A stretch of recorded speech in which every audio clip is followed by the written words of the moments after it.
Sekali lagi, tidak ada perdamaian dengan kepalsuan, tidak ada perdamaian dengan kebohongan, tidak ada kompromi antara al-haq dan al-batil. Sehingga kami tegaskan kepada seluruh rakyat Indonesia, Pak Rismon, Pak Roy, dan yang lainnya tetap membersamai aspirasi seluruh rakyat Indonesia yang ingin membuka kasus ini sampai tuntas ke akar-akarnya. Ingat, justru sejak awal Jokowi tidak pernah mau damai, dan hari ini kalau kami mengambil perdamaian, itu sama saja kami melakukan deklarasi pengkhianatan terhadap seluruh rakyat Indonesia, dan itu tidak mungkin dilakukan terutama oleh Pak Roy dan Pak Rismon yang selama ini sudah meyakinkan kita 99% ijazah itu palsu, 11.000 triliun ijazah itu palsu, dan seluruh rakyat sudah ikut meyakini keyakinan dari Pak Roy dan Pak Rismon. Kepada Prof. Jimli, ilmuwan, peneliti itu jangan dibungkam lah Pak. Ya, kalau cari pasal, cari salah itu gampang. Sekaligus juga kita mengajukan gelar perkara khusus untuk supaya apa? Kasus ini supaya terang benderang diketahui oleh masyarakat dan lainnya. Dan Kawan-kawan media, baik, bismillahirrahmanirrahim. Assalamualaikum warahmatullahi wabarakatuh. Waalaikumsalam. Alhamdulillah, mohon maaf kami mengupdate beberapa hal, dan nanti juga ada 2 agenda yang kami lakukan di Polda Metro Jaya sehubungan dengan ditingkatkannya penyidikan ini dengan status ada tersangka begitu. Yang pertama, kami mohon maaf karena saat Pak Roy, Pak Rismon pulang dari pemeriksaan dan tidak tahan, kami belum sempat mengupdate konferensi pers saat itu. Yang jelas, yang pertama kami ucapkan terima kasih kepada seluruh rakyat Indonesia yang mendukung klien kami, Pak Rismon, Pak Roy, dan yang lainnya. Juga kawan-kawan media, karena telah mendukung amplifikasi perjuangan pendampingan Pak Roy untuk mengungkap, membongkar ijazah palsu Saudara Joko Widodo, dan Pak Rismon juga yang lainnya. Nah, hari ini kami ada 3 agenda. Yang pertama, mengupdate kegiatan advokasi. Kedua, menyerahkan surat permohonan gelar perkara khusus yang sebenarnya dulu pernah kami mintakan di 21 Juli yang lalu, tapi belum ditindaklanjuti oleh bagian Kabawasidik di Resikum Polda Metro Jaya, dan nanti kami akan kirim kembali begitu. Namun yang pertama ingin kami tegaskan bahwa tim advokasi telah menetapkan sejumlah pihak yang kami beri kewenangan resmi untuk bertindak atas nama tim advokasi dan klien kami. Karena itu kami menghimbau untuk tidak mempercayai siapapun yang mengaku-ngaku bertindak untuk dan atas nama tim juga kasus ini, yang berusaha membangun narasi perdamaian dengan siapapun, termasuk ke lembaga manapun. Dan sekali lagi, tidak ada perdamaian dengan kepalsuan, tidak ada perdamaian dengan kebohongan, tidak ada kepalsuan dengan ketidakjujuran. Sekali lagi, tidak ada kompromi antara al-haq dan al-batil.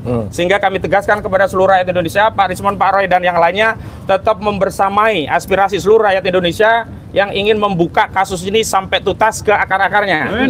Jadi kalau ada pihak-pihak yang mengaku punya kepentingan, punya kapasitas, atau mengaku juru bicara atau apapun, termasuk kemarin kami komplain Saudara Faisal Assegaf yang tiba-tiba bicara tentang perdamaian, juga Prof. Jimli Asidiki yang bicara tentang mediasi, karena ini kasus pidana, bukan kasus perdata. Kemarin waktu saat kasus perdata, Saudara Joko Widodo berulang kali di mediasi justru tidak pernah hadir. Hari ini di kasus pidana yang Saudara Joko Widodo sendiri melaporkan, maka Saudara Joko Widodo harus masuk ke pengadilan. Jadi jangan kemudian membangun narasi untuk mediasi di kasus pidana. Dan kepada tim reformasi Polri, khususnya Komisi Reformasi Polri, semestinya fokus ngurusi institusi Polri, baik mengawasi tentang kinerja, kebijakan, anggaran, SDM, institusional, bukan sibuk ngurusi ijazah Jokowi. Dan salah satu legasi institusi Polri yang perlu dikoreksi adalah gemar melakukan kriminalisasi. Dan karena kriminalisasi itulah hari ini klien kami, Pak Roy Suryo dan kawan-kawan, menjadi statusnya menjadi tersangka begitu. Jadi sekali lagi, jangan lencengkan atau jatuhkan marwah institusi yang baru dibentuk oleh Pak Prabowo untuk mendamaikan ijazah palsu. Sekali ijazah itu diprotes oleh rakyat, tidak boleh dihentikan di tengah jalan, karena ini harus dituntaskan di era kita, tidak boleh kita wariskan kepada generasi selanjutnya. Yang kedua, terkait gelar perkara khusus, kami sudah mengirim gelar perkara khusus di bagian Wasidik di Polda Metro Jaya 21 Juli yang lalu. Namun sampai hari ini tidak pernah ditindaklanjuti, dan kemarin dari penyidik kami disonding untuk menindaklanjuti, dan hari ini kami juga akan kembali mengirimkan permohonan gelar perkara khusus yang hari ini kami serahkan kembali ke Biro Wasidik.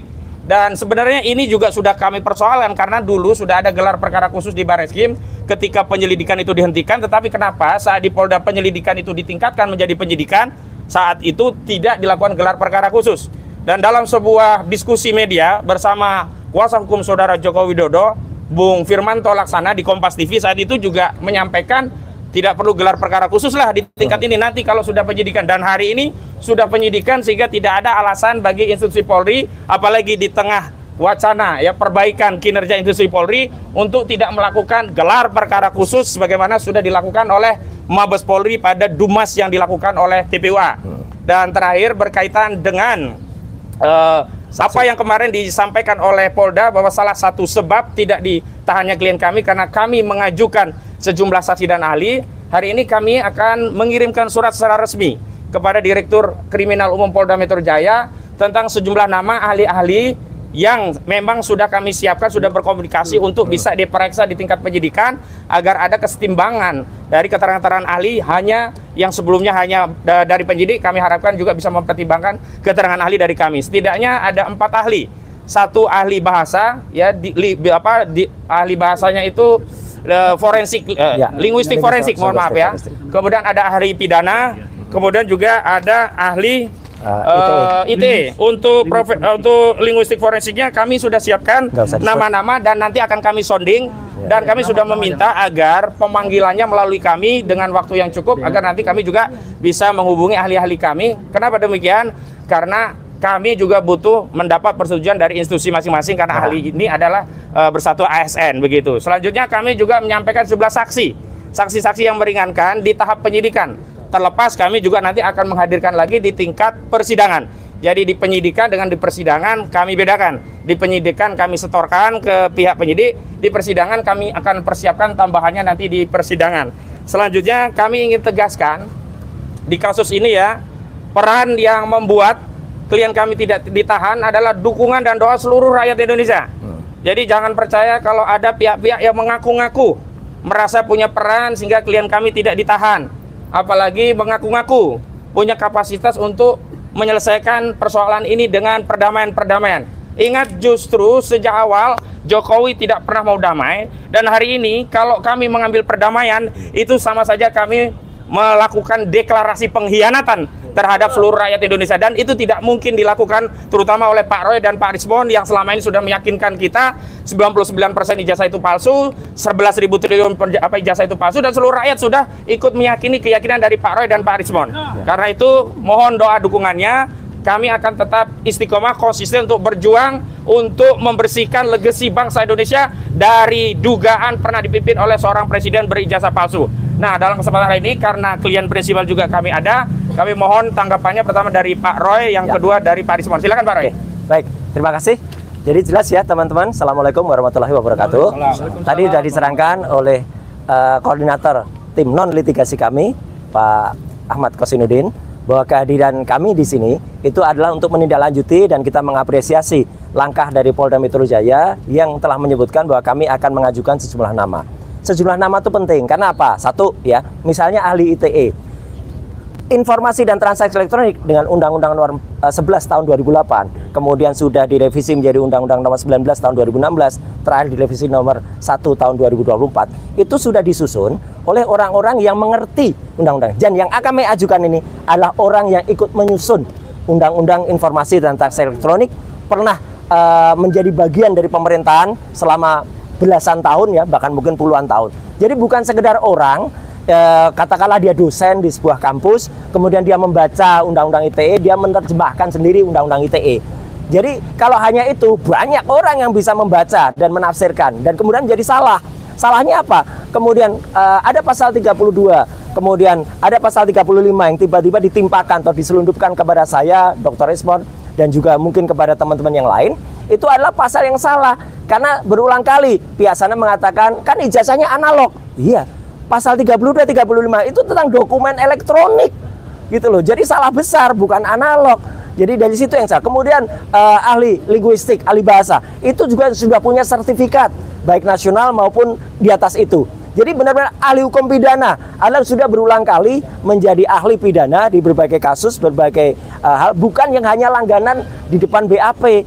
Ya, jadi kami lihat ahli-ahli yang mereka lakukan itu satu ya, tidak pernah berkualifikasi seperti itu, hanya bisa membaca undang-undang, bukan pembuat undang-undang, jadi nggak bisa dong menafsirkan undang-undang. Saya kebetulan yang membuat juga, tapi karena saya dalam hal ini yang diajukan statusnya menjadi tersangka, maka saya nggak bisa. Tapi yang di atas saya inilah orang yang bersama-sama saya dulu, ya, yang dulu ikutnya, dan dia di sisi pemerintah, saya di sisi individu. Jadi saya kira itu ya clear anunya, apa agenda kita hari ini. Sekaligus juga kita mengajukan gelar perkara khusus untuk supaya apa, kasus ini supaya terang benderang diketahui oleh masyarakat dan lainnya. Dan sekali lagi saya ingin menyampaikan terima kasih kami kepada semua pihak yang sudah ikut membantu membersamai ibu-ibu, mak-mak, teman-teman tokoh-tokoh aliansi independen, ya, dan juga lawyer terutama yang di bawah koordinasi Pak Petrus Celestinus dan juga Pak Ahmad Kosinuddin. Saya kira itu ya, mungkin akan disambung oleh Bang Resmond. Silakan. Ya, Bang. Oh, satu lagi dikit. Semalam ada satu acara, saya nggak nyebut TV-nya ya, yang ada seseorang yang tanpa kualifikasi yang jelas, ya, menjelaskan tentang VGGNet, menjelaskan tentang ArcFace, menjelaskan tentang FaceNet. Waduh, itu seperti anak kecil yang barusan dapat kuliah sehari, kemudian dia nerangin. Dia nggak bisa nerangin kayak itu kualifikasinya apa gitu loh. Dan pada acara lain sebelumnya, acara yang dipandu oleh Bang Karni, udah saya bantah itu semuanya. Hanya sayang semalam itu saya kebetulan ada di kebetulan di TV lain, gitu loh. Jadi jam yang sama, waktu yang sama, maaf, waktu yang sama. Harusnya saya juga ada di situ, kali karena itu geser harinya bukan pada hari biasanya. Maka komitmen saya pada TV yang lain tersebut saya lakukan. Jadi jelas ya, kalau ada orang yang menerangkan tidak dengan kepandaiannya, tidak dengan keahliannya, lah itu sama aja omong. Dan satu lagi yang pasti, apapun ijazah yang tampilkan tetap tidak ada lintasan stempelnya. Semalam dia ditanya, lintasan stempelnya mana? Bingung lagi, ngomong kanan ngomong kiri. Silakan Dr. Resmond. Dr. Resmond. Ya. Tentang apa ini, Bang? Ya, hari ini aja, diulangin aja. Hari ini repetible aja. Kami diwajibkan, ya, wajib lapor tiap hari Kamis. Terima kasih Pak penyidik, ya. Artinya kami juga kayaknya jadi tahanan kota nggak, Bang? Enggak. Oh, enggak, ya, enggak. Masuk tahanan. Enggak masuk tahanan. Jadi kami sedang mengajukan ahli-ahli, ya, yang pakar di bidang undang-undang ITE dan praktisi ITE, ya, untuk membuktikan bahwa apa yang kami lakukan murni dalam koridor apa yang disebut dengan ilmu digital image processing, ya, digital image processing, di mana kami dituduh untuk mengedit dan merekayasa, ya, bagian dari citra dari ijazah Joko Widodo, ya, padahal hal itu sangat umum dilakukan dalam ilmu digital image processing. Jadi kepolisian seharusnya tidak sembrono, ya, hanya karena 3 ahli kepolisian yang sering dipakai ya di meja penyidikan, langsung basis itu dipakai untuk menuduh kami mengedit. Ya, sampai saat ini, detik ini pun kepolisian tidak bisa menunjukkan mana yang kami edit. Oleh karena itu kepada Prof. Jimli, ilmuwan, peneliti itu jangan dibungkam lah, Pak. Ya, kalau cari pasal, cari salah itu gampang. Ya, jadi tolong jaga demokrasi di Republik ini, ya, supaya ke depan, ya, generasi ke depan tidak lagi takut untuk bersuara, melakukan kajian-kajiannya, menuliskan buku dan lainnya, tetapi diancam dengan undang-undang ITE 32, 35 yang ancamannya sampai 12 tahun. Ya. Ini bisa jadi terjadi pada kami dan besok kepada kalian. Ya. Jadi kita harus bela demokrasi di Republik ini. Apapun itu kita berhak loh, ya, menganalisa dokumen publik dari seorang pejabat. Oke, gitu ya. Oke. Terima kasih. Bang Jamada, ya. Silakan maju, Bang. Bang Jagir. Oke, rekan-rekan sekalian, tadi sebenarnya sudah dijelaskan. Ya, silakan. Geser. Prinsipal kita Roy dan Resmond. Saya mau rangkum saja Sedikit aja. apa tugas kita di Polda hari ini. 1, wajib lapor diri bagi 3 tersangka, tapi jadwalnya beda-beda. Kedua adalah mengajukan gelar perkara khusus, yang ini tertunda dari sejak awal. Ketiga, mengajukan ahli dan saksi ahli meringankan. Oke, satu hal yang mau saya tambahkan, saat ini juga kita sedang bersidang di KIP. Tadi Mas Roy jelaskan, Ya, itu terbuka banyak banget. KIP itu paralel dengan yang ada di Polda ini. Paralel tuh.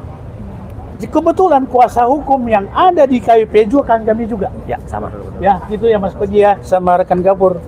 Jadi di sana dan di sini itu paralel dan saling melengkapi. Mudah-mudahan akan semakin cepat terungkap apa yang menjadi terbenam. Istilah saya terbenam di bangsa ini beberapa tahun terakhir ini. itikat kita baik dan basic Mas Roy dan Bang Risman itu akademik, ilmiah, saintifik. Sekali lagi kami tekankan, jika ada yang masih bicara di luar sana, di luar akademik, itu out of service. Ya, saya katakan seperti itu. Jadi kita benar hari ini melaksanakan tugas kita yang diwajibkan oleh Polda Metro Jaya, lapor diri. Jadwalnya Senin dan Kamis. Kita lakukan hari ini. Saya kira yang penting ya, rekan-rekan kita sekalian, jurnalis yang menjadi sahabat kami dalam perjuangan ini. Iya. Dan kita selalu pekik merdeka 3 kali. Merdeka, merdeka, merdeka. Ya, tambahan dari Gafur, ya. Gafur Sang Haji, bagian dari tim kami. Oke, jadi gini rekan-rekan, dalam konteks kami mengajukan gelar perkara, ada satu hal penting yang ingin kami sampaikan dan perlu kami mendapatkan kejelasan, yaitu terkait dengan status barang bukti.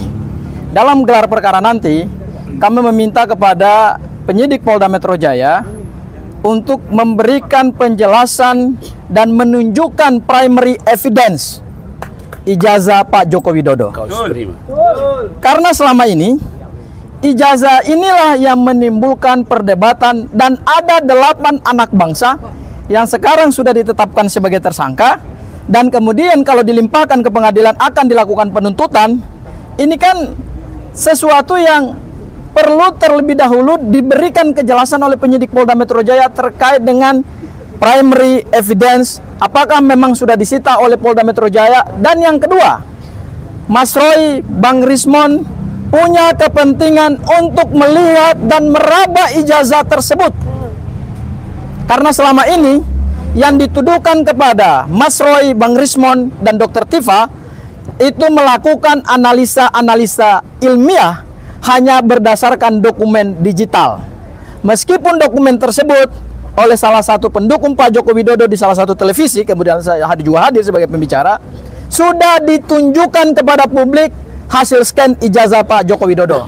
Dan dari hasil scan tersebut terkonfirmasi bahwa ijazah yang dipublish atau diunggah oleh Dian Sandi dan menjadi basis penelitian ilmiah Mas Roy dan